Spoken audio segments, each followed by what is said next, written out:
Alors, à l'échelle mondiale, on voit 4 pays principaux sur lesquels on pourra avoir des productions d'uranium, qui apparaissent dans les années à venir. En Amérique du Sud, le pays le plus, prometteur, c'est le Brésil, dans lequel on a non seulement des mines qui sont déjà en production, mais surtout des explorations qui n'ont pas encore été réalisées sur une bonne partie du pays.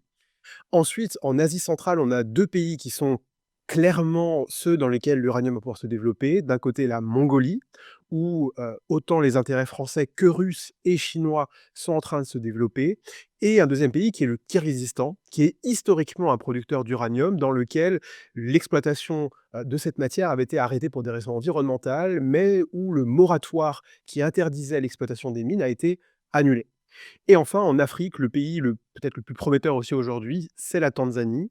Alors en Tanzanie, la quasi-totalité des gisements qui sont intéressants sont aujourd'hui contrôlés par Rosatom, qui est l'acteur principal du nucléaire russe et qui espère pouvoir mettre son gisement de Myuku River en exploitation d'ici à l'année prochaine.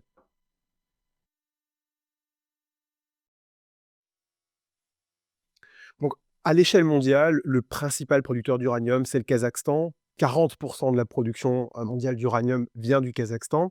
Or, ce qu'on voit et les signaux qui apparaissent depuis ce pays montrent que l'augmentation de la production va être, compliquée. Compliquée pour, 2 raisons. La première, c'est que pour produire de l'uranium, on a besoin d'un intrant, l'acide sulfurique, et ce pays manque d'acide sulfurique aujourd'hui. Et la deuxième raison, c'est que le Kazakhstan, pour exporter son uranium, devait passer jusqu'à présent par la Russie. Le fait, depuis le début de la guerre en Ukraine, passer plutôt par la voie transcaspienne, au travers de la mer Caspienne, puis l'Azerbaïdjan et la Géorgie, mais ce chemin augmente fortement les coûts. Donc, pour ces 2 raisons, le Kazakhstan est en difficulté. Ensuite, on a un autre pays qui est très prometteur, c'est la Namibie.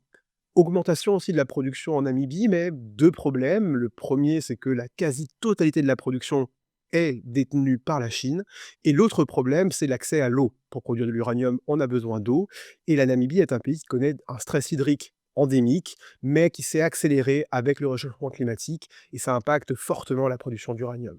Donc quand on regarde à l'échelle mondiale, le pays dans lequel on a vraiment le relais de croissance le plus assuré, ça va être le Canada. Hein, c'est au Canada où, depuis 2022, on a une augmentation de 40 aussi de la production, qu'on voit les capacités les plus importantes, avec des projets miniers dans le nord du Saskatchewan, dans une région qui s'appelle l'Athabasca, qui sont en train de se développer. Et pourtant, on a aussi 2 bémols. Le premier, c'est que on a une incertitude sur la main-d'œuvre, la capacité d'avoir assez de travailleurs pour aller dans ces usines-là. Et l'autre question qui est les risques qui sont posés par la présence de populations premières qui ont leur mot à dire sur l'ouverture ou non des mines. Donc, au Canada, il y a cet enjeu qui est très fort, qu'on va retrouver d'ailleurs aussi dans un autre pays, l'Australie, qui est paradoxal. En Australie, on a 28 des gisements d'uranium et seulement 9 de la production. Pour une raison qui est très simple, c'est que la majeure partie des gisements sont dans des régions qui interdisent l'exploitation de l'uranium, en partie en raison de la présence de populations aborigènes.